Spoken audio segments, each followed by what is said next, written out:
live. We're live. Hi, everyone, and welcome to the Nerdy Up North podcast. It's a nerdy podcast and it's hosted by Northern Nerds. I am one of your hosts, Sam. And I'm the host, Paul, and I am very fucking warm today. Sorry if I'm sweating a lot. And we are joined by a very special guest tonight, making a Nerdy Up North podcast debut. Not just a Nerdy Up North podcast debut, her podcast debut overall. So yes, we are joined by the lovely Suzanne. And if you don't know Suzanne, I've put a link to her Instagram in the description below. So if you click on it, she has one of the best horror collections on Instagram that I've seen in a long time. And yes, I am very fucking jealous. You literally have no more room for your collection. There's always space. But my wife's kicking off because things are starting to spill out the nerd room, so yes. I love how you looked at the cceiling. There's some space. To be fair though, I have thought about putting some like fishing wire and hanging the Millennium Falcon off there.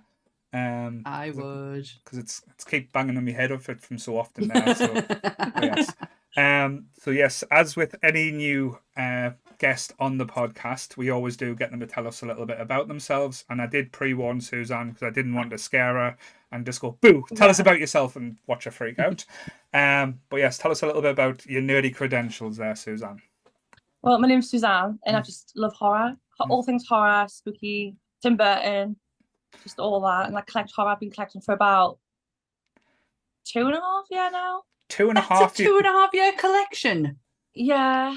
Wow. Wow. a bit tiny bit longer than that. It was after lockdown. Right. Like halfway through, come towards the end of lockdown. So you just went.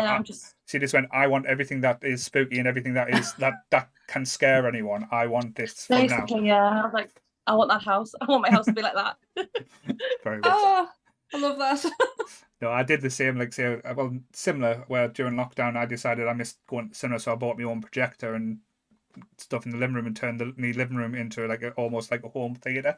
It didn't last very long, but it was an idea that the lockdown madness, shall we say, brought forward. So with your collection as well, because I know before we start getting into the episode, I wanted to be a little bit nosy as well. So what is your favourite or your pride and joy part of your collection that you've got there? Me Chucky plush. Oh. Not the trick or treat one that. Mm-hmm. Just go and grab it. Go on, grab him. Go on, get it. Go get it. Hang on. Chucky plush. Now, Goodwill, if you're in the chat, don't forget. Trick or Treat Studios. Yeah. I cut his hair though. You've cut his hair? You cut his hair? Yeah, because it was really long. I didn't like it. It just looks like this is like my pride and joy. Bless him. He looks like a younger version of Goodwill. So yeah. It is. It's Michael. One of the team of the podcast, Michael Goodwill. He does the Trek episode, but I would like to torture him from time to time. So yes. He's not in the chat tonight, so it's all right. But yes. So your Chucky. So when did you get your Chucky plush doll then? Middle of the year, I think. All right. Cool. So I've not had him long. He's fairly like a new addition to the collection. Right. I think it would have been Easter time. So like April, around about then I got him. And I noticed he's out of the box.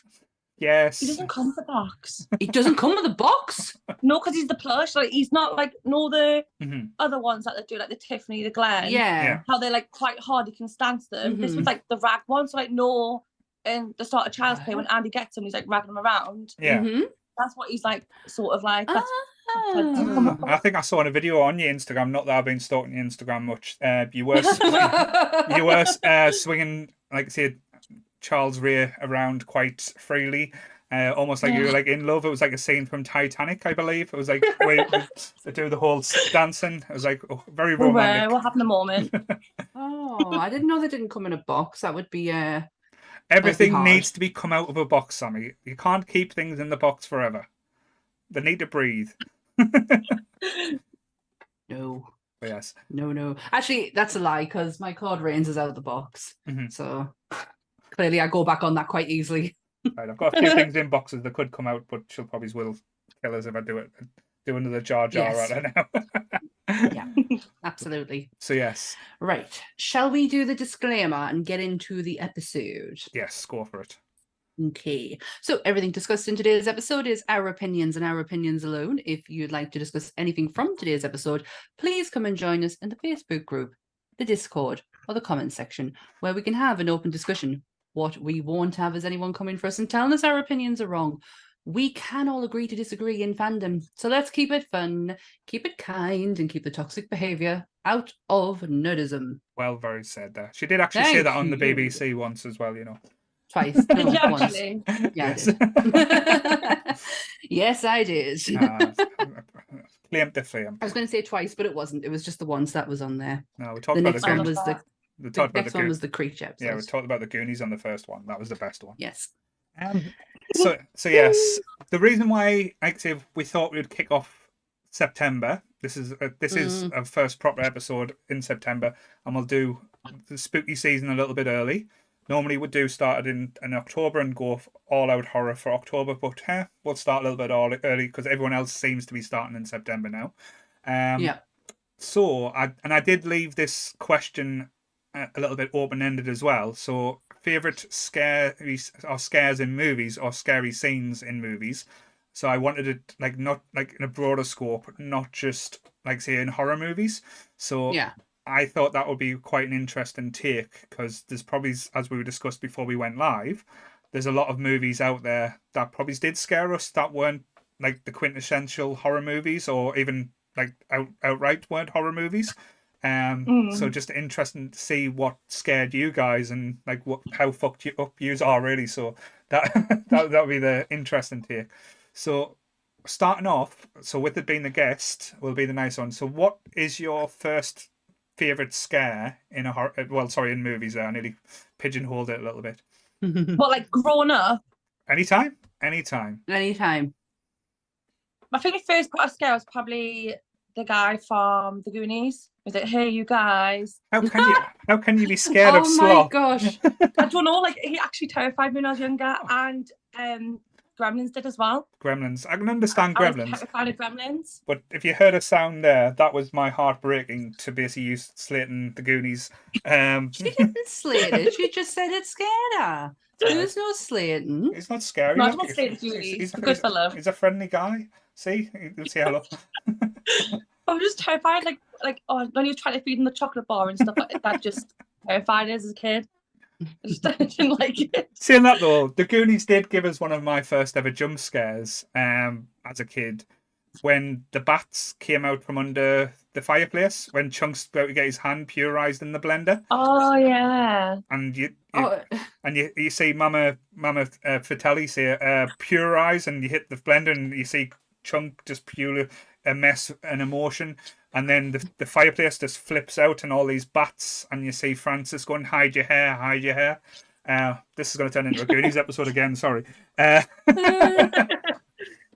yes, a good start with the Goonies. But Gremlins is a very good one as well, because I always used to get an uneasy feeling with Gremlins. There was always two scenes with Gremlins that used to freak me out. One, when you first see the Gremlins going into coming out of the cocoons and start causing shit. When they were actually out the cocoons and doing stuff, it was hilarious.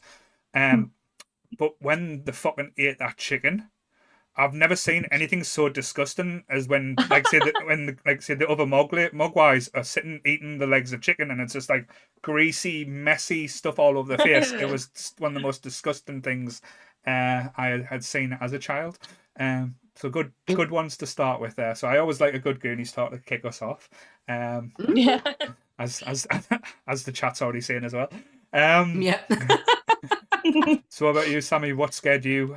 Well, I know you were a dark, demented soul. So what terrified you? From a very, very young age. The first thing that probably scared us was probably All Dogs Go to Heaven. Right, okay. The concept and idea of All Dogs Go to Heaven was horrifying for us. Right. The idea, it was dealing with death at such a young age and oh my God, I'm going to lose everything at some point. Yeah, that scared the life out of us. But everyone knows, if you've listened to the podcast before, you know my story on dolls. And Dolly The one in Dearest. particular who can go and get in the fucking bin is Dolly Dearest. Mhm. She give me nightmares for a very long time. I've never owned baby dolls because of that doll. I've never owned, like in my younger years, didn't own dolls because I was terrified of them. She was evil. Mhm. And I noticed the other day she's kind of getting like a little bit of a resurgence. People are starting to talk about her again. Right. The 80s horror documentary Mhm. Into the Darkness have been putting on posts, Mhm. and the last couple of ones have been Dolly Dearest, and I'm like, no, Mhm. no, don't do this. Don't Don't it bring her back. back. Do not bring her back. Mhm. She's awful. Yeah. So all dogs go to heaven and Dolly Dearest. Oh. It's a bit of a contrast of ones there. I can understand being tormented by like All Dogs Go to Heaven. It was one of the saddest movies that was ever made. That was never made by Disney. Was it one of Yeah. the DreamWorks films? Was it or? I think so, yeah.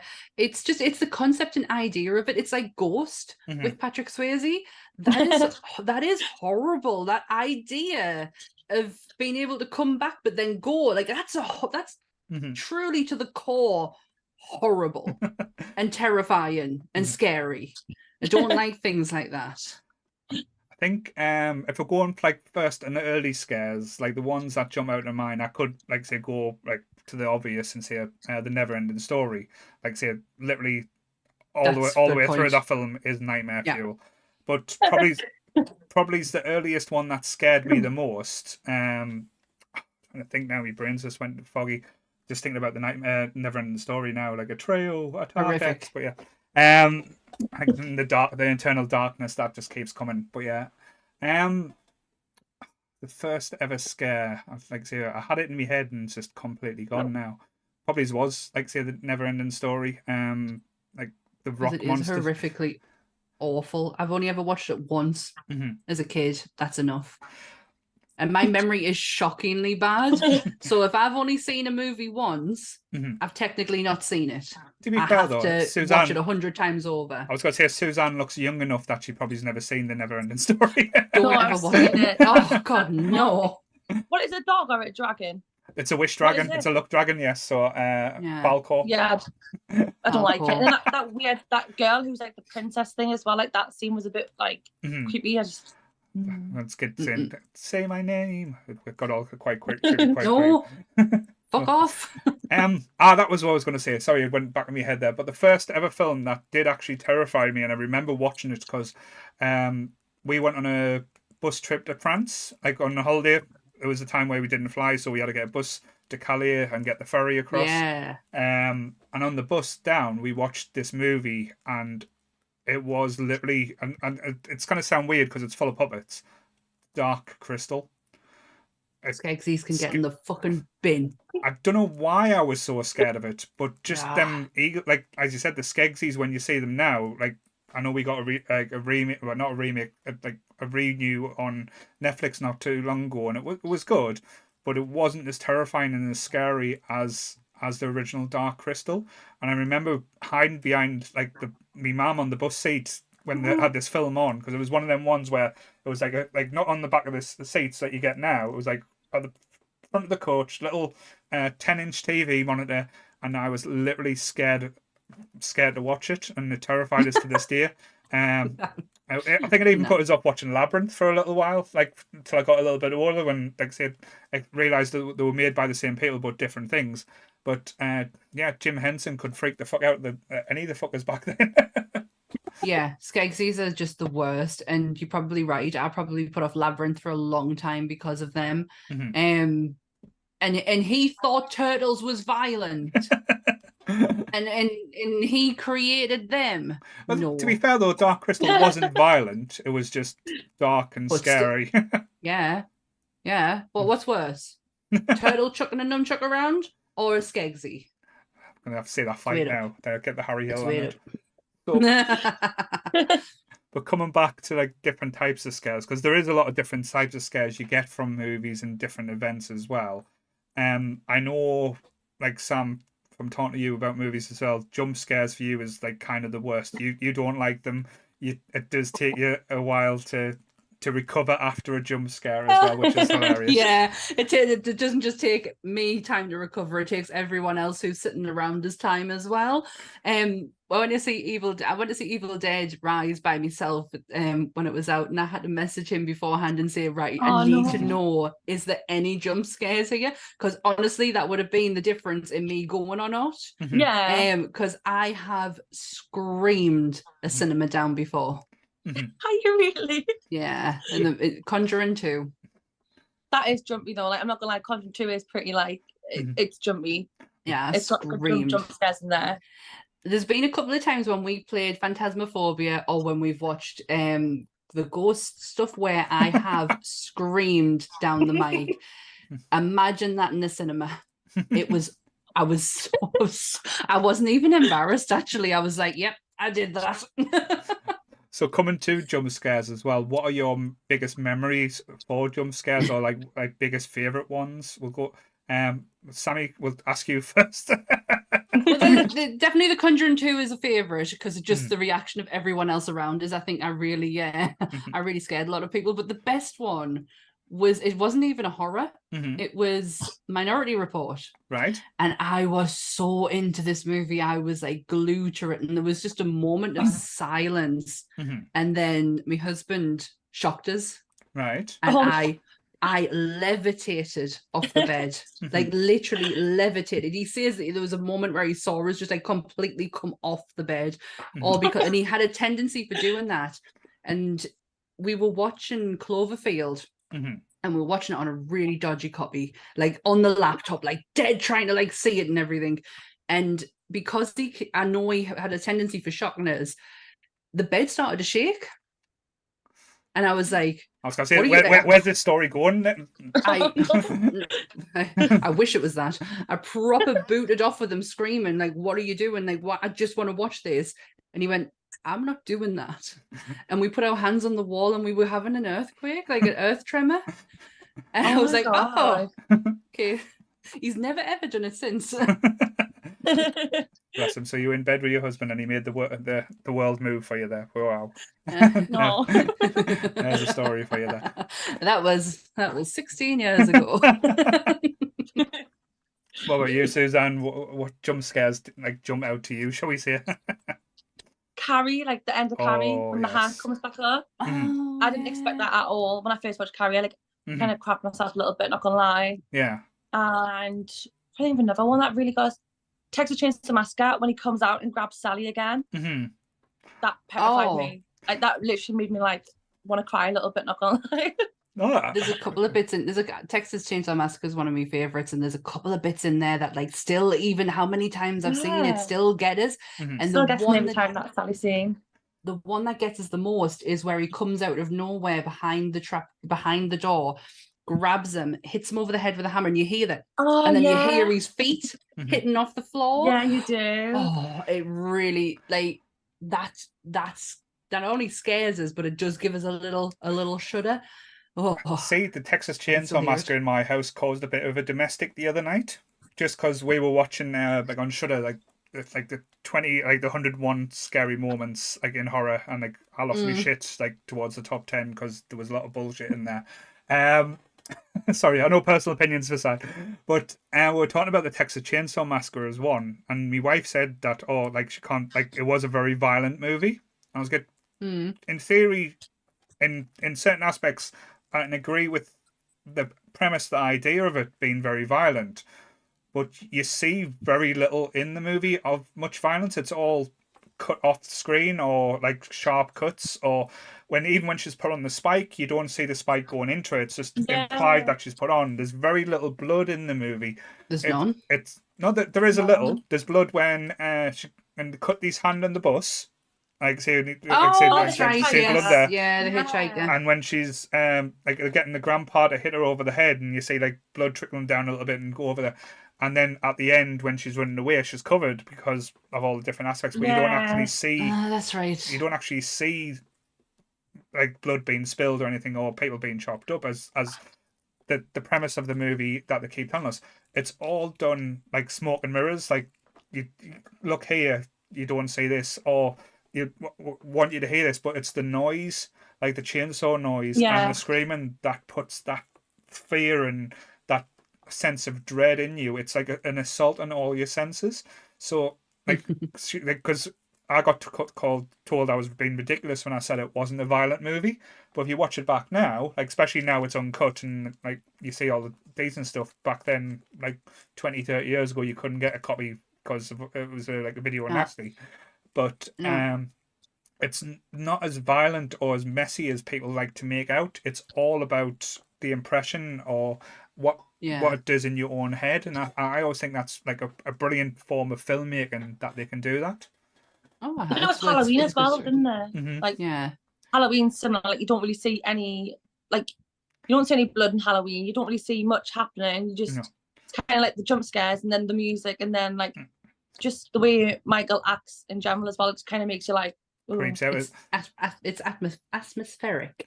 Yeah, it's a lot to do with like the music in Halloween, but it's the idea of just being watched and not being able to do anything. The Strangers do a similar thing to Halloween later. It's kind of like that thing that I know Michael Myers can't happen, but the fact that someone could hunt you down or could attack you in your own home and they don't need a reason for it. And that to me is one of the most scary aspects like can be like in film. Just because I can. Yeah. Nah, don't like that. You just unlocked a core memory there. I remember when Texas Chainsaw got its release, its re-release, and Music Zone had an anniversary copy of it. I love that. I would love to know where that went. I've got the steelbook, so yeah. All right. But jump scares for me, like say the two. Well, there's a few that always jump out. The Jaws, but not the aspect that you expect.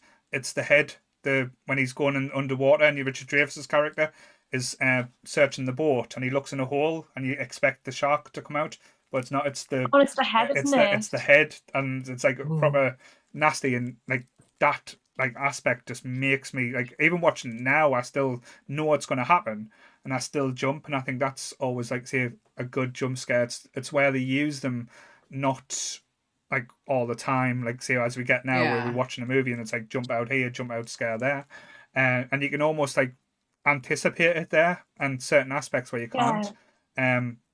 Similar to you about Carrie, but the original Friday the 13th, when Jason actually comes out the lake and grabs her. Yeah, that's a good one. I remember seeing that as a kid and actually like levitating off the sofa and going, what the fuck has happened? Because to be fair, the original Friday the 13th isn't a scary movie. It's a very silly slasher movie, and there's a lot of fun elements to it, like the work with Kevin Bacon, how he got the arrow through his neck, and seeing that work now is absolutely a masterpiece in like practical effects. But that one jump scare that really gets you in that film is the end, and it's just so well done. It's the reason my dad can't watch horror movies. All right. Is Friday the 13th. Absolutely hates him, and it's because of that. He's never getting over it. It is. I can't remember the first time watching Friday the 13th, so I can't remember my initial reaction to it. But there was one. Oh, why is this happening in my head? I'm thinking of so many of like these things as you're talking, and then they're just disappearing. It happens. What is going on? But yeah. Keep talking, it'll come back to us. To be fair, though, the biggest jump scare that I believe in movie history, and I can't believe you haven't mentioned it yet, it is probably the greatest jump scare ever made. And it isn't, well, what would be classed as a horror movie? If they took the jokes out of it, I've mentioned before, it would be the scariest movie ever made, is Ghostbusters, the library ghost. So, this is not my jump scare, but this is my sister's. So Ghostbusters is my all-time favorite movie. For nearly 10 years of my life, I sat and watched Ghostbusters nearly every day. That and Trading Places, which also has a disgusting scene in it as well with Dan Aykroyd and the salmon. But whenever I put it on, because guaranteed it went on at least once a day, Michaela would go and make her way to the stairs, sit on the stairs at the bottom of the stairs with her fingers in her ears. And her hands like that, like covering herself, and then she would wait a few minutes and then she would come back in and watch the rest of it. She absolutely hated the beginning bit. Never bothered me. I absolutely loved it. I was good. Fuck yeah! I was just desensitized to horror very young, so nothing really scared us. And that's why we got the flower that is Sammy today. But yeah, like so when just the whole lead up and build up to Ghostbusters, because as you said, you've got the hint, and you're like you because you don't actually physically see the ghost at the beginning, you just see the after effects, and then when you see like say this old woman, well, just floating across the room, and then the creeping up towards her, and like say get her screamed at her, then the turn round and like the transformation, it was absolutely breathtakingly and really well done. So and practical, all practical.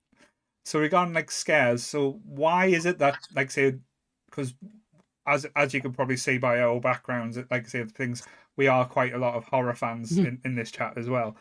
Why is it that being scared or horror movies like kind of attracts it to you? Like say what is it that appeals to you, like being scared?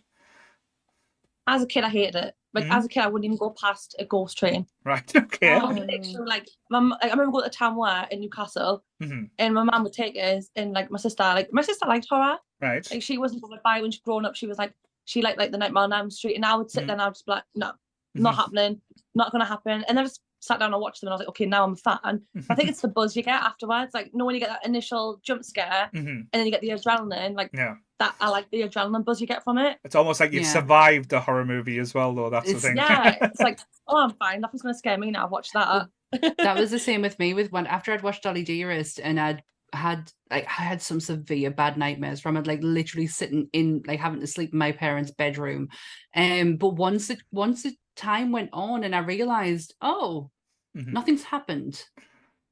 Nothing's actually happened, and I'm still okay. I just went, okay, what next? What next? What else can I push myself to now? And you've got to remember as well, like, I think when you're a kid, you think it's literally real. And then I remember watching like backstage stuff and being like, oh, it's not real. It's like practical effects, it's props, it's fake blood. And then I was like, oh my god, now.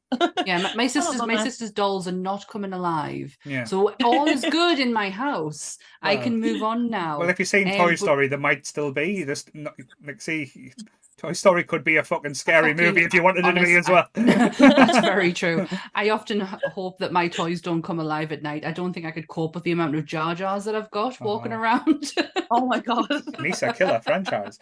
Don't want. I'm going to turn around a second and turn my light on because it's very dark and I do have trousers on. You're giving them all a flash there. That's fine. I have shorts on. But yeah. For me as well, like say, I've always loved anything to do with movies, like not just horror, but anything to do with like anything. Since I seen The Wizard of Oz, I was hooked. Like say, the imagination. But for me, anything that was like a little bit scary or a little bit horror was more imaginative. There was more stuff going into it, especially in the 80s. Like say when we had like the Freddy Krueger craze and stuff like that, Jason, like Friday night, the Halloweens, the Evil Deads and stuff like that. And one thing that always drew to me, and it wasn't actually watching the movies, I think it was like I posted a meme about it not too long ago, was going to Blockbusters or going to the local video club and looking in the horror section. The man on the van? And just looking at the horror section, looking at the video covers, because like you used to get like let's be honest, like some of the movie posters and stuff was shit. Like things like Ghost, as you mentioned with Patrick Swayze, was just like a blue line around people and stuff. I'm glad Donna killed him. Yeah. I'm not. But when it comes to like the horror movie section, like if you look back at the horror movie covers, like if you look at Nightmare on Elm Street 3, Dream Warriors, that cover is a work of art. If you look at like say, the original Evil Dead video cover, that poster is fucking terrifying. It's like seeing them aspects and stuff, and it kind of like brought on the imagination for me. And then you move on to like the fantasy films, and there is some very scary like fantasy films. Like there was aspects of The Wizard of Oz that terrified me as a kid, like that witch like going after poor Toto. But then going to like a little bit, well, not modern, but like going to the 80s style of fantasy where you've got Legend with with like the makeup and the like how the goblins looked, and how Tim Curry looked as the devil in that movie, I was drawn to it, but fuck me, was I terrified of it as well. Like, I don't know what it is. It's just always intrigued us and interested as well. I kind of like being scared at the same time. Now, there is movies I won't watch because of like other fears and pushing the boundaries too far. Like, for example, I think we talked about it. I can't watch The Descent, just because That's of terrifying, that film. Like, it is quite intense. As soon as they're in that cave and they start appearing them goblin things. Well, it wasn't like, even the goblin things that did it. It was the fact that they were crawling through such tight spaces and like to the point where I could feel me skin crawling at that, like Wow. to the point. And I didn't even realize I was claustrophobic until I watched that movie, I think. Wow. I'm not claustrophobic. The only thing I took away from that film is how did she turn into Laura Croft so quickly? That was the only thing I took away from that movie. I loved it. I thought it was absolutely brilliant. Such intense horror, like really good. I need to watch it again. Because I feel like I'm doing something on monsters with it. But I was more concentrating on the fact you've just flipped the switch very quickly and turned into Lara Croft. Like, I did not see that coming. Survival instincts. see it coming. It happens. Like, see, you've got to do what you're going to do, but I would have probably just crawled in a ball and just died. I'd be dead. I've got no I'm survival gone. instincts. The zombie apocalypse happens tomorrow. I'm dead an hour after it happens. Like, I have no survival instincts whatsoever. So I'm too clumsy. Is there any other horror films that scared you, or like say too much that you couldn't watch again, or is it is no off limits type thing? There's one for me if I can bring it up. I can't really think of one right now. Mine's Cannibal Holocaust. That is traumatizing. Won't watch it, never will. Got 10 minutes into it and went, nah, I can't. I tried to. Cannibals is my Achilles heel. I can't. Yeah. The idea of cannibals absolutely freaks me the fuck out. And I thought, I'm gonna push it. I'm gonna push it the boundaries, and I'm gonna do this. 10 minutes. Took 10 minutes, and I was like, nah, can't do this. Need something nice and sweet. Oh, Sleepy Hollow. We'll watch that, shall we? Could not do it. It is intense though. Like I hadn't even gotten into any of the intense parts, but the idea of it starting to happen and something's going to happen. And Michaela said, skip the turtle part. I went, oh, fuck that. I don't do anything with animals in movies. I can't do. So I was like, nah, you've just cannibals, animals, I'm out. Wasn't the rumours as well that there actually was like people getting killed and animals being eaten and stuff like that? He got took to court for it. He got arrested and took to court, and it was proven it was all bullshit. All false. But he did get arrested and taken to court over it. I think if someone said that the turtle was real, like so the turtle, I don't want to go too much graphic, but apparently that turtle scene was apparently real. Wow. And I think it was a pig or a monkey, but he did get taken to court though for it. Yeah, he did. But he had to really prove that it really wasn't real.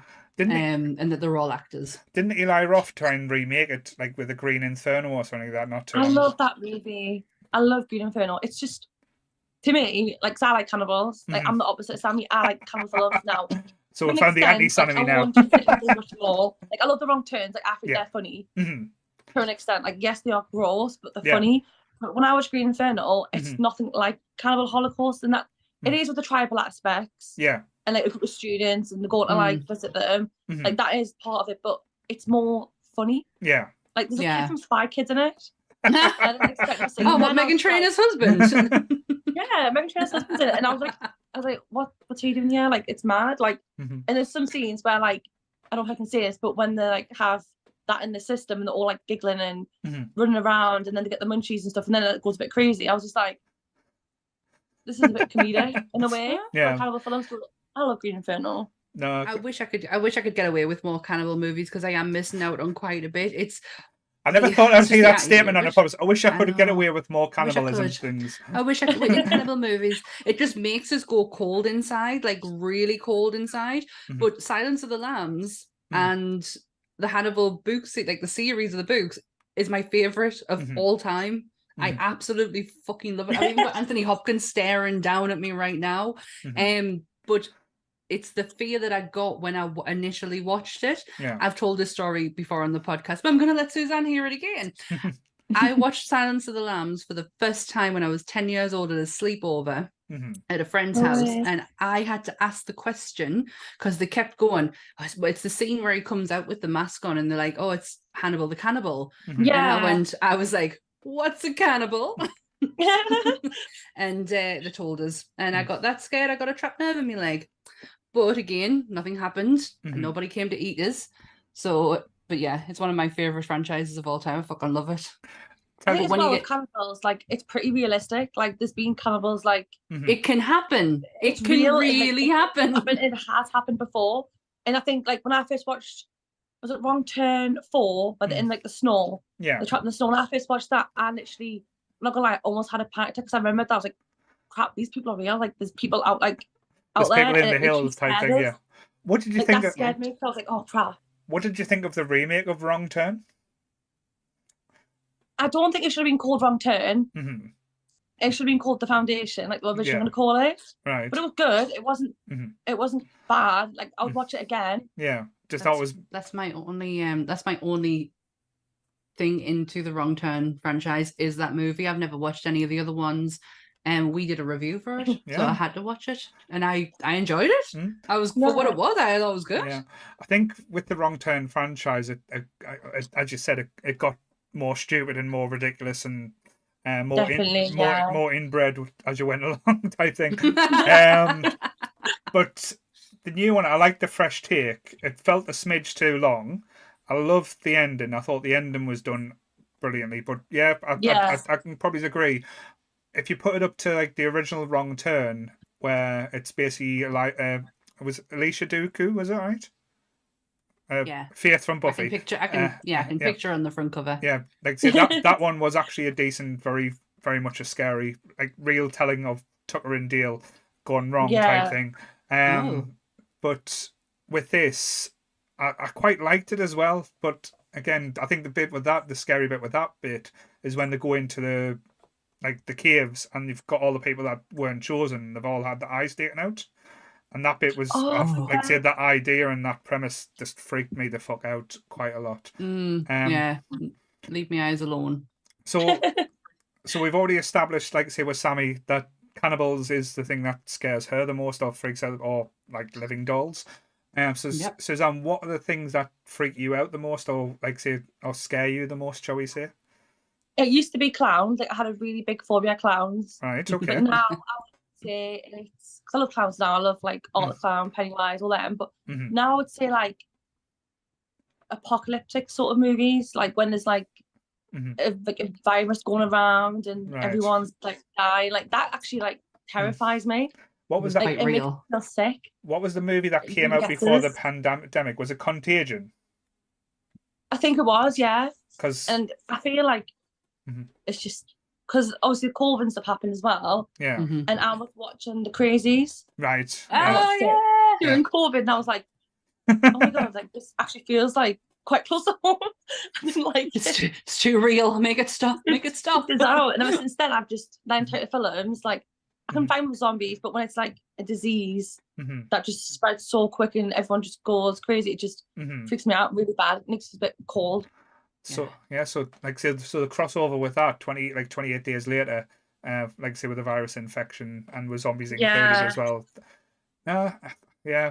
With me, I probably not like scary. I Sam will attest, I am a complete wuss when it comes to anything blood or gory. I'm no good with it. Like I think one of the stories I've told is I went to the cinema to see Three Kings, and when he got his lung punctured and they put a needle in to help him breathe, I stood up and passed out and fell over 3 rows in front of us because I'm just that much of a... You have never told that story. Probably have.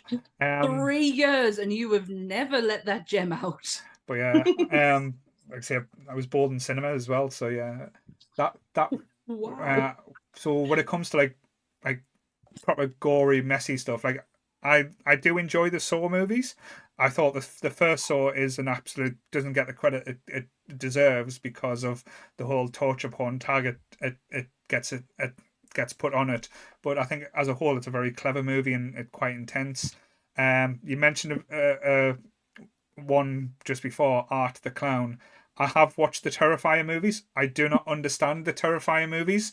I think Art is a very interesting character. But can someone please explain what the fuck is going on with these movies? I don't think there's any explanation for it whatsoever. It's just he's there, he tortures, he kills, it's done. I do agree with the Saw. Obviously, people of the podcast will know my love of the Saw franchise. But the first Saw movie, speaking of jump scares, that end scene with Tobin Bell when he stands up, it's when he stands up and you're like, fuck. First time ever. I remember watching it and just being like, because I am, there was no internet as we have today when I first watched this, and there was no spoilers or anything, so I didn't know what I was in for. And when he stands up, yeah, and it's like after that, it's like, oh, you get over it very quickly. And the whole, I love the last line when he says "game over" and closes the door. Like that gives me chills. I love it. But that stand up, when he stands up, nah. I think I was there. I think I was ready to leave. I was like, no, man, what the fuck? But no, well, like just before when he stands up as well, is it just before or just after when he gives him the flashback? Just after, sorry. And the lad that's in the bath who does all the, like, say, Insidious movies with him. And you find out the key was in the bath with him. And just when he sat up and opened, the plug went down, and you find out that was his only way out. I thought that was quite an ingenious touch because, to be fair, he was a scumbag, but he hadn't done anything that wrong. It wasn't terrible, but like we talked about on the Monsters episode of Jigsaw, in every scenario, every single scenario, he tells you how to get out of it. He does. You're just either not listening, or there's a couple who have. Amanda did. Amanda listened very well because she got herself out of the head trappy thingy. But yeah, a lot of people don't listen, and it all backfires on them. And I think it's a bit unfair on Adam to say he wasn't listening, because his reaction at the beginning, he was underwater. He was underwater and he had to get out, and his foot knocked it. Yeah. Knocked the thing. So I really think that's so unfair to say that Adam wasn't paying attention. It was just really unlucky. Fucking unfortunate. Yeah, it was unlucky that he managed to unplug the water and the key went down at the same time. Yeah. Damn luck. I mean, he paid for it. Now, going back to, like, say, one that we mentioned earlier, I wanted to talk a little bit more about this film as well, because I remember going to see this at the movies and actually being affected by the movie. So much that I didn't want to be in the house alone. I didn't want to have the lights off. Was The Strangers. I can remember, like, I know we talked about scary moments, but from start to finish in that movie, that is uncomfortable. It is it's one of those movies where you think, oh, it's going to be fine. There's a big name actress in it. She's going to get out. Everything's going to be okay. And it doesn't. And the simple premise of the movie is they were home and they answered the door. Like, that literally terrified me to the point where I was like, and it was one of those where I watch it back now and I can enjoy it, but watching it for the first time in the cinema on the big screen, it's the one where the whole audience goes quiet, not because they're not enjoying it, is because they're having the come to God moment, like, oh shit, this could fucking happen. And I know at the start or at the end it says these were based on true events. I know it's I think at the start. It's never really been said which true events it was ever based on, but that would be something that could be interesting. But did you have the same reaction to The Strangers when you first saw it? I think it was the one-liner at the end when she's like, why did you do this? And she just turns around and she goes, because you were home. And I was like, that's harsh. Yeah. That is harsh. That's harsh. Because you were home. And it was just like, wow. They're not getting that. They're not going to survive. It's such a northern thing to say. Oh, it's harsh, that. I've never seen it. You've never seen it? I've never seen it, no. I didn't feel like I needed to, because Watch Mojo ruined it for us when they showed the ending to it. And I saw the line where she says, why are you home? Like, because you're home kind of thing. And no, I've never watched it. It's one of those... I mean, it's not uncommon for me to say something like that I've not seen it. I thought this one would have been right up your street as well. I know. I know. There was one came out either just before or around about the same time as well that had the same type of feel was No Vacancy.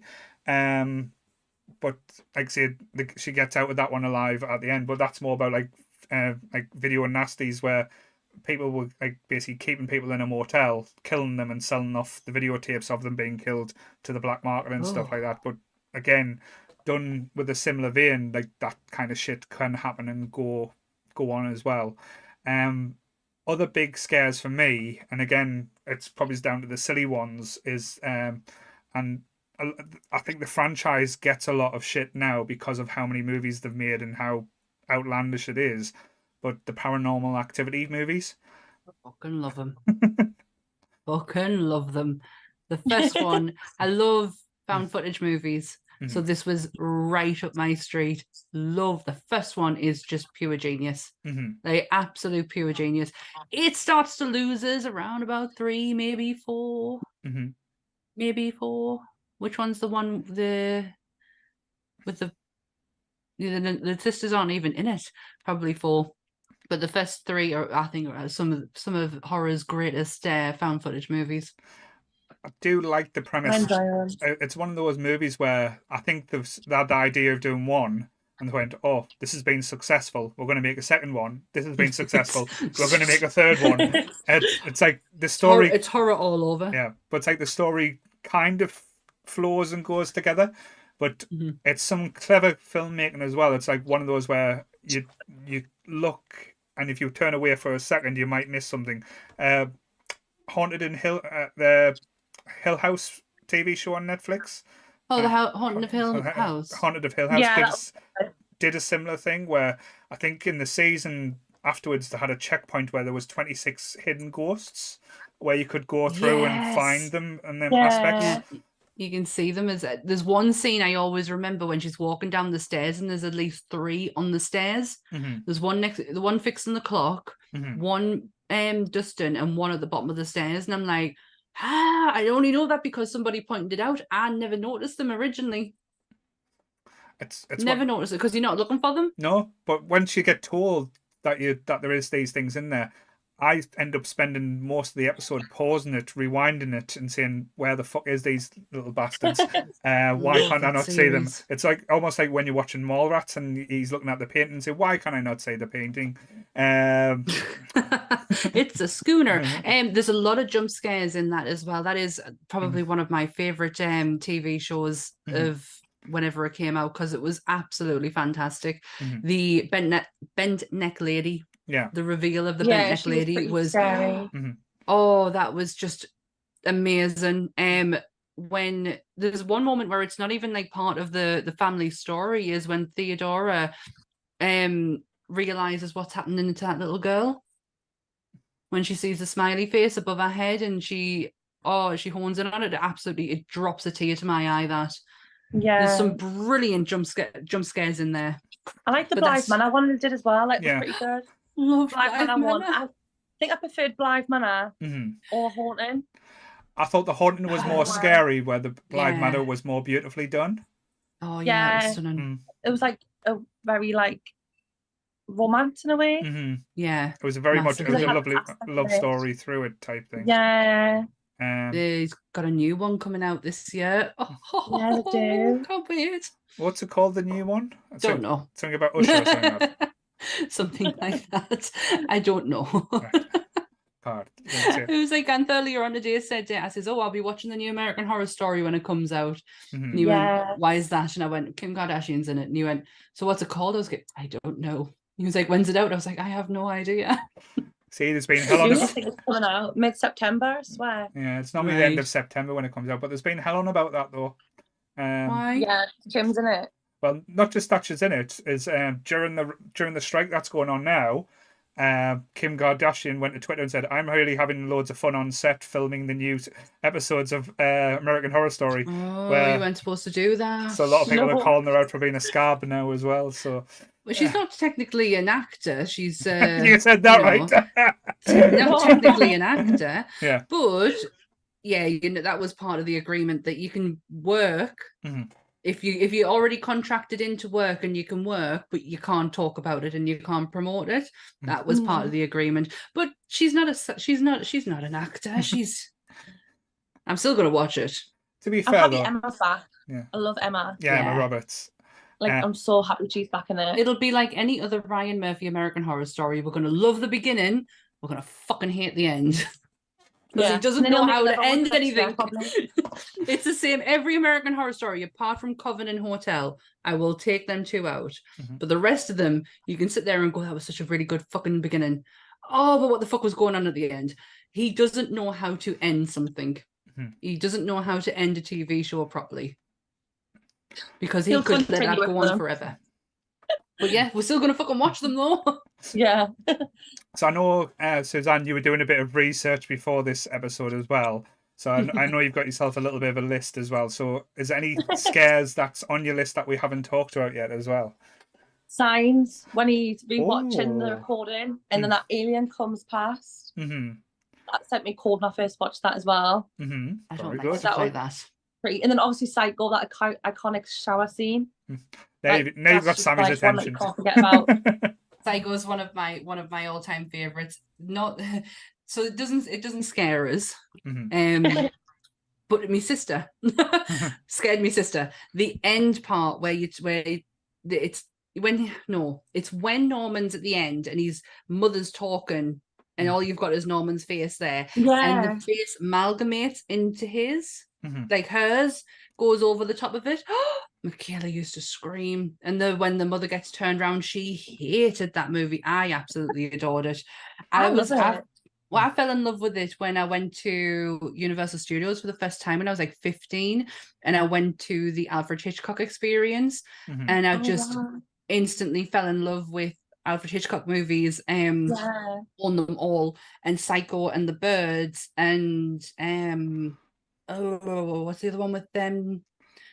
The people, the Rear Window. Sorry, there's no people at all in that one, but in the title. But yeah, they've really fascinated us to the point where like I went, is what I normally do. If I get obsessed with something, I get fucking obsessed with it. And I had books upon books of like how Psycho was made, and I could tell you everything about that shower scene, but I'm not going to bore you. I'll do that another time. But no, I do love Psycho. It's one of those movies. I didn't mind the sequels that came out afterwards as well. I fucking love the sequels. There was some Psycho. Which one's the one with the radio show? Is it Psycho 4? Psycho 3 or 4, I think. 3 or 4? With the radio show is one of the one of the best. Because 2 was in colour, because it was how long because they did it in colour. And then because Psycho 3 is where he's basically on the phone to shock radio DJ. Yeah, and that one. And they're having like it's just like a conversation, and they're going back through telling stories and what it's going through, and all the way through, I think he's traveling towards the studio, and it's kind of like that intensity and like what's going to happen, like has he really being cured, and it's an interesting take. I'll not ruin it for you because the ending is just sublime. Have to watch it. It is absolutely fantastic. It gives you more, because Norman's a bit of an enigma when you first get to know him. Yes, you know that his mother's had some form of influence on him, but you don't really know the extent of how that's had an effect on him, and you get to see that in Psycho 3. It is brilliant. Anthony Perkins was made for that role. He really makes Norman Bates this really he's just not one note. It's not just, oh my god, I'm a psycho killer. There's so much more complexity to him. It's a great movie. Yeah, I've checked them out. I've only seen the first Psycho. The second one you could probably skip. It's not I'll jump straight to 3 and 4, then I'll skip the second one. To be fair though, like during my childhood, they used to be on like BBC One and Channel 4 and stuff, like at 11:30 at night on a Friday and Saturday night when it used to be like horror time. In my childhood. I love that. In my day, when kids were allowed to watch whatever the fuck they wanted. Yeah. We didn't turn out too badly and walked or anything. But is there any, like, I know we've talked about like movies and scares, but is there any people in movies that freaked you out and scared you to the point where you didn't like, or you might have liked it a bit too much, shall we say? An interesting question. Because I know, because there's one that always jumps out to me, and like I can even hear his voice singing the song as well. He's got the whole world in his hands. The preacher from Poltergeist 2. Like Oh, that old man. the old man, yeah, and just how he Yeah, is he's with the little creepy. girl, and there was always like that, like ill feeling that you always had, and there was just something nasty about him as well. And the more you get the story, and like Poltergeist 2 is a very underrated sequel, and a lot of people don't give it the credit it does. It was one of my favorite films as a kid. I watched it over and over. Probably shouldn't have. And there's certain scenes in it, like the whole where the kids' braces start like taking over the whole house and the room and stuff. It's just very very intense and over the top, but it's just good to watch. But as a person, he is just literally just stuff that, because I remember watching it the first time, and it's clear as day. I just knew I just had like an instant dislike, and I wanted to stay as far away from that person as much as possible. There's probably a lot of people who I have that same kind of feeling with, but to actually like tip of me tongue, I can't. Maybe the guy from the Poltergeist, you know, the one who puts him in the house originally, like him arsehole, like could have told them. Right. But we would never get that amazing line from, can't think of his name, the main guy. What's his name? Mr. Incredible. Can't think of his name. When he's screaming at him. Right. When you did the whole scene with you left the head, you left the bodies, but you left the bodies. Headstones. You took the headstones, but you left the bones. Yeah. And then he goes, "Why?" And he does that amazing "why" at the end. Oh, that is just perfect. Can't think of his name off the top of my head, but I know he's Mr. Incredible. I can't remember his name. No, it doesn't. No, I can't think of his name. It's gone. I've got no idea. Someone will probably scream it soon in the chat. I just can't think of it at the top of my head.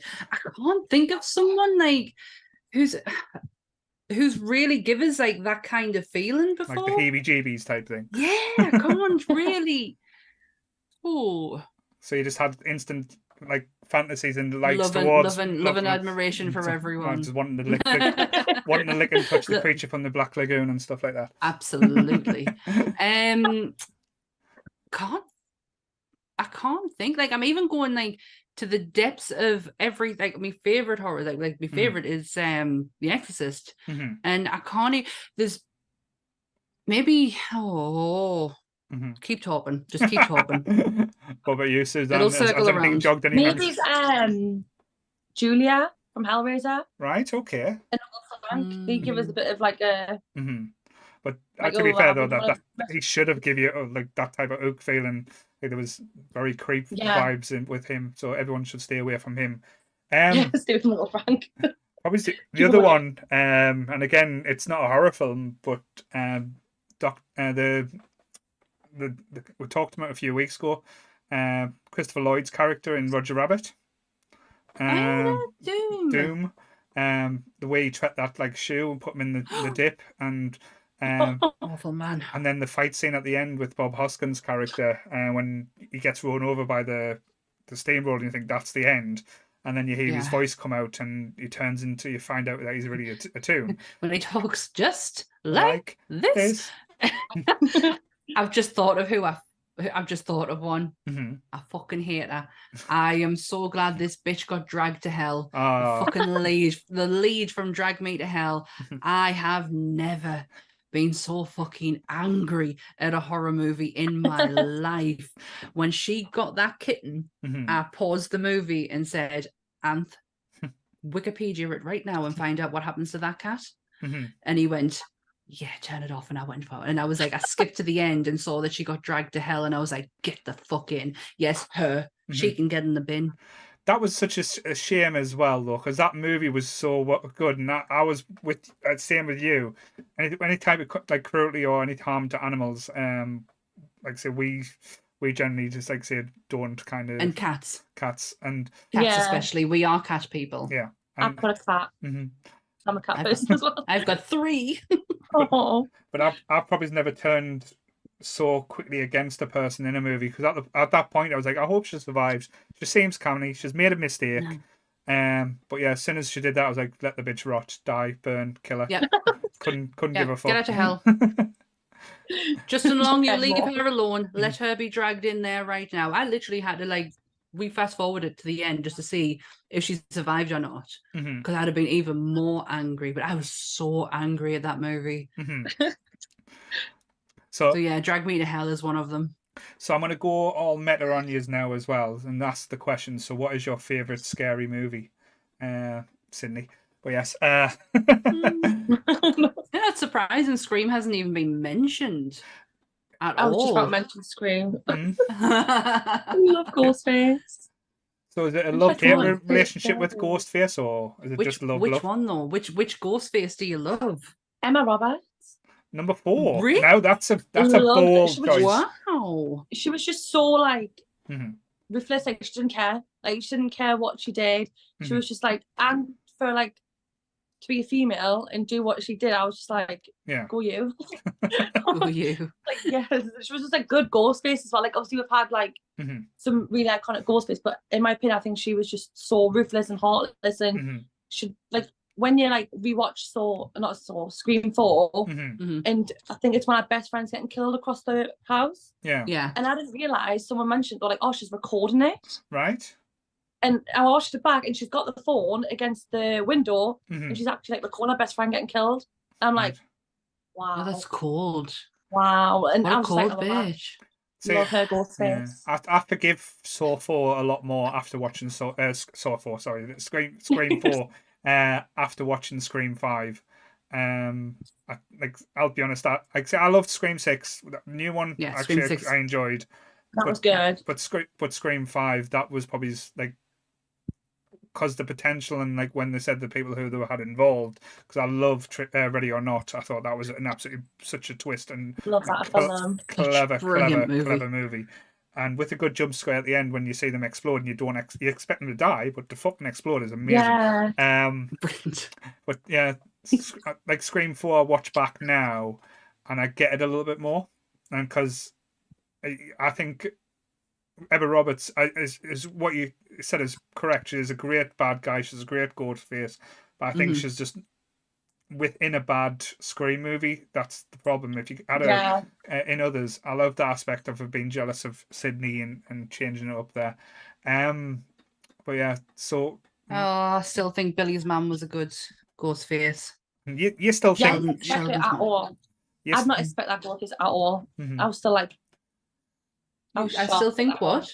You still think he's coming back? He's not. Yes, Stu's coming back. Is he? Fuck. Stu's coming back, isn't he? No. Stu I think he Mocker. will, you know. Yeah, Stu Mocker is coming back. I've been saying it since 5, and I'll continue to say it until they end it, because let's be honest, they're not going to end it. Scream 6, Scream 6 all good to that. There's going to be a fair few more coming out. Have you heard the rumours about 7 though? Oh, go on. There's been images leaked. I think it's bullshit, but it'll be interesting if they do. Scream comes to the UK. They go to London. Oh no! Right, okay. The minute it comes to the northeast, that's it. Done. Like Ghostface is finished the minute he comes over here. No, didn't come over here, man. We're not interested. Slashing and dashing some chavs in London. Yeah. No, Stu Mocker needs to come back. And when we saw his house in Scream 5, that was it. I was purely he's come back to Scream 5. Like I had a feeling, and then when the 6 came out, I was like, please just let him just appear just once, even a flashback. Well, he was in Scream 5. He was. He? Yes. If you look on IMDb, he is on the credit, like the as a raw. You know the TV commercial of Stab where you see the ghost face with the gold mask. Oh yeah, that was him. That's him. Well, he is in Scream 2 as well. He walks past the screen in Scream 2 when she's because he was with Neve Campbell at the time. But I love that. I like that idea. Oh, bring him back. Just bring him back. And you don't see his body. You don't see a body. So is he dead? But his stuff was. Have you seen the size of them fucking tellies back in the day? If them landed on your head, I'm sorry, you didn't survive that bastard. If it's nowadays, it was a telly from now. You'll end up with a fucking paper cut. But still. Yeah, no, you're right. Back then, the tellies, they were chunky, they were massive. You couldn't fucking even lift them by yourself. It was a 2-man job just to carry it in the house. The ones at school used to come on a fucking trolley. So, you know. The trolley dolls. It just showing me age now. Or the watch I'm Lost just going to Boys. stay hopeful and just pray that he comes back. I'm convinced. I'm still convinced, and until they decide that this franchise is done with, which I don't think it'll ever happen, I will still be on that bandwagon of Stu Macher is coming back. Yeah. 100%. Yeah. Well, I want to talk about like before we wrap up as well. There's two films I want to talk about as well. I think they are the epitome of what a scary movie should be, and it doesn't always rely on jump scares. It does have the elements in. The first one we talked about is the original Halloween. Like I said, the 2018 one is a very good sequel, but the original one, for atmosphere, for when you watch it back now, as Suzanne said, there's nothing much that does happen. It's just the anticipation and waiting and not knowing what Michael Myers is, what's going through his head. It's like you're thinking, trying to work out what he's going on. I think it's just a masterpiece, not just in horror, but just in cinema as a whole.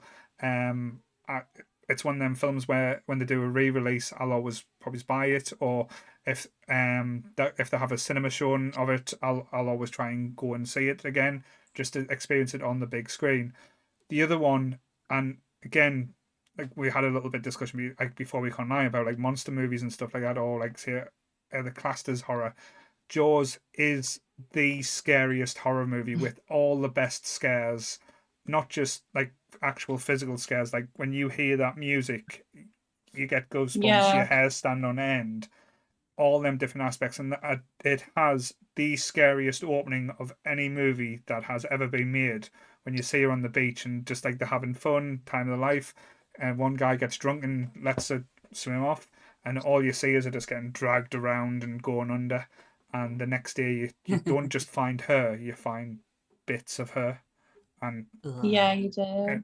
And again, with any type of good horror movie, it's not what they show you; it's what you do. It's everything that's done off camera or in like implied to, so you get to imagine or think what that is going to be about and what happens.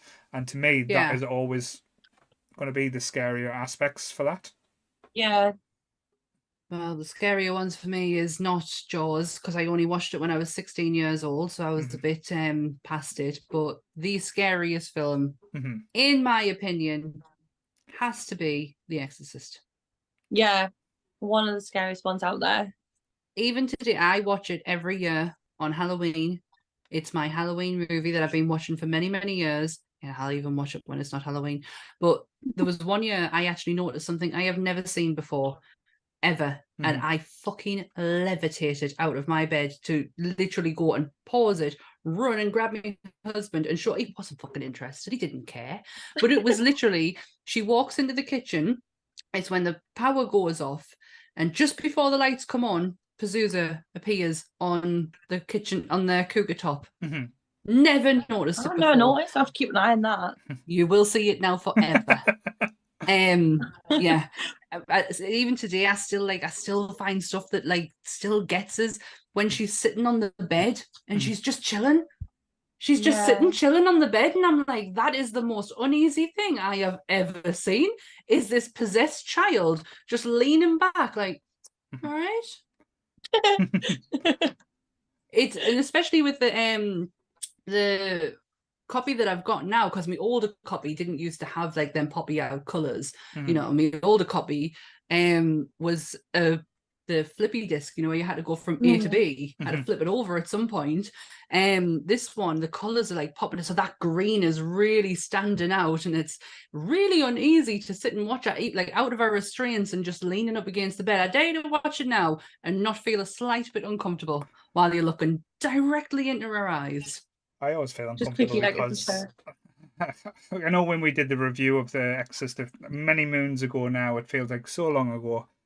It's one of them movies that I want to enjoy, or I want to think it's this masterpiece, but to me, there's aspects that's good, but I don't think it's as good as people make out, and I will die on that sword. I know, like say, when it comes to movies, it's all about opinions and like and stuff. I'm not saying that. Yeah, definitely. Wrong, but again, I'll say I think The Exorcist 3 is a scarier movie. The Hectic, like I said, it has, and when we mentioned the group, we were doing scary moments. I think this was the most one that people commented, which quite surprised me, was from The Exorcist 3, is when he comes out the room with them clippers and he goes towards the nurse to chop her head off. And Ooh. it's like the build up and the tension and how it all works. It's like you think she's in a hospital, it's in a safe space. There's two security guards right next to her, so again, you can't think anything's going wrong. And then you get the one early because there's a noise. She goes down, she looks, there's nothing. The security guard's still there. She goes back to behind a desk. Here's another noise. Goes to open the door. Security guards go out of the room. You think, oh, this is the bit that's going to happen. No, and she's walking away. The security guards come back through. And just as she's getting to her desk, this guy in a sheet just comes flying out with the clippers. And it's just like a masterpiece in build-up. I think the scene is about 5 or 6 minutes long. And it's the anticipation. It doesn't rush. It doesn't kind of like say... and I think like as a filmmaker, or if you're going to do like jump scares, that's the way to do it. Not just, oh, there's a bit of a lull, we'll do a jump scare here. Well, oh, this is anticipated, we'll make this scary. Yeah. Which we I kind think of that's get now. Totally agree. James Wan is kind of like taken that jump scare and said, you know he's going to do it, you know it's going to happen. And I think that's why I really fucking loved Evil Dead Rise. I love Evil Dead Rise. I love it. I'm not gonna lie though, I did want a bit more from it. Oh no, It's some scenes, the cheese grate I've seen. Yeah. I don't want to say. Well, it's been out for a while now. So don't worry about spoilers. We've talked about it before in depth. I wanted, because obviously it was in the trailer. We all knew it was going to happen. We've seen it in the trailer when she grabbed the leg. I thought it was going to be a bit more intense. Other people might think it was intense, but I wanted to. It was just like one swipe, and then it was done. The scene was. Yeah, did you want it to literally drag from the back down the leg? I wanted from the top of the leg all the way down to the bottom. Oh, start at the back? Because that would have been even more worse. But like, and I was just like, I watched it and I looked, and I was like, "Is that it?" I was like, "I wanted a bit more from just that one scene," but the rest was pretty scary. There's that hallway scene. I thought I was watching that. Yeah, everything's through the point of view of the eye hole. Yeah. Oh, that was like, and then she's just so brutal, and she's running back and forth, and you just see like different things come on the camera, and I was like, "Oh, this is actually good. This is scary."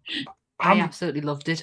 I'm enjoying that they're having some balls now when it comes to movies like that, because years ago they would have had, oh, there's kids in this movie, the kids are going to make it fine, but no, the kids were the first ones to fucking go, and that was like, say, I didn't expect that, you know. I thought one of the kids might have died, but not both of them. Like, well, not one of them did survive, but I didn't expect her to go through that and see her sister get killed and her brother and then her mum, and I was just like, wow. Like when I watched it, I walked out of the cinema, I was like, I did not expect that. I thought she would have been in the scene, ran away, never seen her again till the end. But she witnessed everything, and I was like, wow. They made a character right there and then, just based on her experience of what she's seen. So if they're taking this franchise any further, you've not only got the sister who is like fucking hard. I mean, she was hard to start with. She was clearly had a hard nature about her. But then you've got this little girl who was just witnessed something that nobody would be able to put into words properly. They've just created an absolute heroine right there, just through that pure experience that she went through. And I love the fact that they didn't rely on jump scares for this movie. Oh no, there was. I don't think there was any jump scares in it. Really, the only thing that, like, again, relied on gross and outlandish like violence as well. But that's the Evil Dead, so you go in with the expect. Yeah, I think the bit that made me turn my stomach a little bit is when she attacks the guy and starts sucking his eyeball out. And then spits it into someone else's gob. But it is very Evil Dead. But I think when it comes to certain Evil Dead movies, there's things that you do expect. And it paid the right type of fan service. It wasn't over the top. There was a little bit that was just nicely done. And when you finally get her with the chainsaw as well, and you got your moment. And even when the big bad, the monster, did that whole like the Thing type of approach as well, where all them melded together and like come flying towards her. Like even that didn't feel like too out there. And I love how like say the end is the beginning and the beginning is the end. Yeah, so it's kind of like I didn't goes expect full that circle. either. No. I didn't But expect that. you completely forget that beginning bit. Hmm.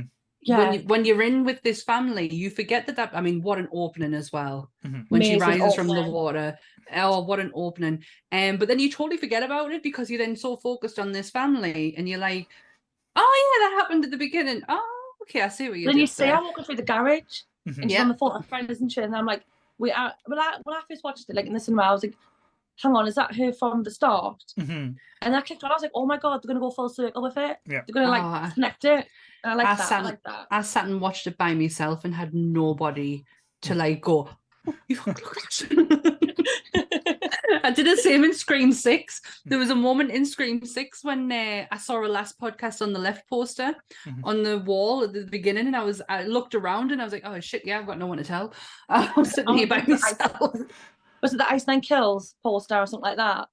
And I No, seen it was it. Ice Nine Kills. I can't remember if I saw. They are one of my favorite bands. Love them. But yeah, it was the last podcast on the left poster I saw, and I was like, oh yeah, you're sitting here by yourself. You've got no one to talk to. That's the downside. There's always, like, as you said, the benefits of going to the cinema by yourself. I guess you don't show yourself up like I normally do when I go to the pictures with people. You don't show yourself up. You're adorable when we went to go and see Spider-Man, and I've never heard someone just the like the noise, like the noise is coming from him. He was so excited. It was lovely. Yes, I am a big child at heart. Yes. So yeah. Is there any other scares that you just wanted to mention that we haven't talked about yet? Insidious. Insidious. The demon behind Josh. Yes. That gets me. What is he called? The red or the lipstick? Lipstick demon or red face. It's Darth Maul. Let's just give him his real name there. Why would you call it the lipstick demon? Like, that is such an awful name. That's horrible. But he is putting lipstick on during the thing when it's like, because there's two movies the same thing that, like, the song freaks me out now. Insidious is one. Tiptoe through the tulips. Yeah, Tiny Tim. That is not good. But that scene does creep me out though. When she's walking around and I mean, who the fuck puts Tiny Tim on to go and do their laundry, like they're washing to? I mean, what a ridiculous song to pick. But that kid running about, I remember watching it the first time and seeing that demon come up behind him. Yeah, I burst out laughing. I thought it was so funny. I thought the design of him, I was like, is that meant to be funny? I think for me wasn't scary. I think they went for it big, but it's like, it's one of them things. I think it's the aspect. But with that one, for me, I would have enjoyed to see the jump scare not on the trailer, because that was one of the ones that was on the trailer. Yeah. So when you see the movie, it doesn't have the impact. The other movie I was going to say about the music is Jeepers Creepers. Like Jeepers Creepers, it's proper creepy. I know, like, the first half of the movie is absolutely terrifying, and the second half of the movie is like, what the fuck, has someone been taking drugs and just turn this into like the batshit crazy thing you've ever seen? But the whole premise of, like, say, as you said, going in the backwoods of America and someone having a farm and is throwing dead bodies down there and not being found, that aspect just scared the living life out of me. But then they turned it and made it like into one of the most ridiculous things. But that whole thing with having Jeepers Creepers, where to get those peepers, that is, like I say, quite scary at the same time. Yeah, I remember seeing that at Bolden Cinema on a night time and coming home through that lane, you know, that long road where there's no lights or anything, and I had the windows down and I kept looking up, like, no one's there, are they really? It's all right, it's just in my head. But yes, so I can't think of anything other, because I feel it's terrible when I do ones like this, because I feel like I go over old ground again. But so I really can't think, but I can't think of anything new. But Suzanne got a good point with Insidious, though, because I've just recently watched the new one, and yeah, a lot of people said it was bad, but it wasn't too bad. It just kind of didn't give you anything new, and it was like, say, like, different from the story. It was just basically, but it was interesting to see the relationships and the damages it caused. Like, say, that was what it was quite focused on, like the fact that having some time, or like like so long taken out of your memory, and having that like fact and that resentment always being there, and what it could do to your relationship with your son and your relationship with your wife as well. So that was quite an interesting take. But the only other thing I've watched as well is the last voyage of the Demeter with Dementor or something. The one with it's basically the just came out in the cinemas. If you go on, is it new? if you go on any streaming service, there is a dodgy copy online. Just saying. So you might as well. We don't advocate for this, Um, but we do really. but it's basically the voyage of Dracula going towards Whitley Bay, or Whitby, sorry. I was going to say Whitley Bay. That'd have been a very interesting movie. Got my history wrong, but it's basically the crew of the ship and what happened on the ship and how. Is it true story? It's not true story. It's based on the book. It's Dracula wasn't a real character. Sorry. Oh, was it Bram Stoker's Dracula? It's based Like, on. is it that one? It's based on the band, so like the vampire himself is very CGI'd, so that was the only bad thing. Oh.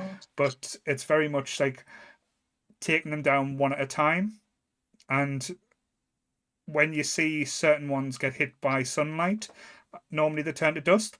These do not turn to dust. These are fucking explode with big fires, and people actually get burnt and stuff like that. And it's got the guy from Game of Thrones, the Onion Knight from Game of Thrones. Oh my God, Sir Davos! He's the in it. Irishman with a Geordie accent. He's in it he's the captain of the ship, and the whole. Is he Irish or is he Geordie? He's very much Geordie, so don't worry. Oh. He is an Irishman as well. It's terrifying. It's really good how he does our accent. But that's quite a good. I enjoyed it. There's not much humor in it, but it's very much in keeping with the old style monsters, shall we say? Interesting. But yes, I'm not a huge fan of Dracula, as you'll find out on this week's Monsters episode.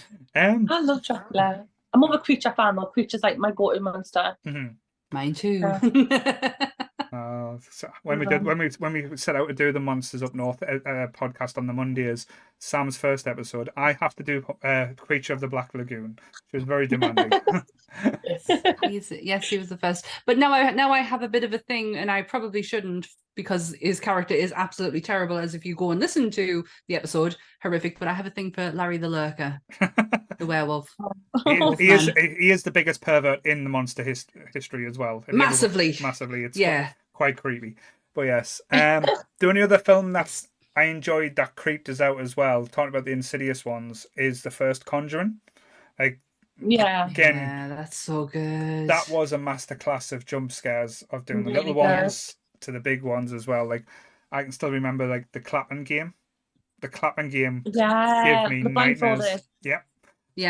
Yes, I think I let out. I watched that at home. The second one I watched at the cinema. The first one I watched at home, and I did let out a little "hoo" with a clap. Yeah, that kind of freaked us out a bit. Nice. But just because I am boiling here as well, so I think that would be a nice little place to wrap up there. Yes. So if anyone hasn't already, please like the video and share the video, and also in the description, please have a look at Suzanne's collection on her Instagram. Like I say, you won't be disappointed. You'll see her in a few different cosplays as well. Just a question as well, who is your favourite cosplay that you've done so far? It sounds basic, but I'm stuck between the Chucky I've done or the Andy Princess from 13 Ghosts. Very good. Again, probably one of them too.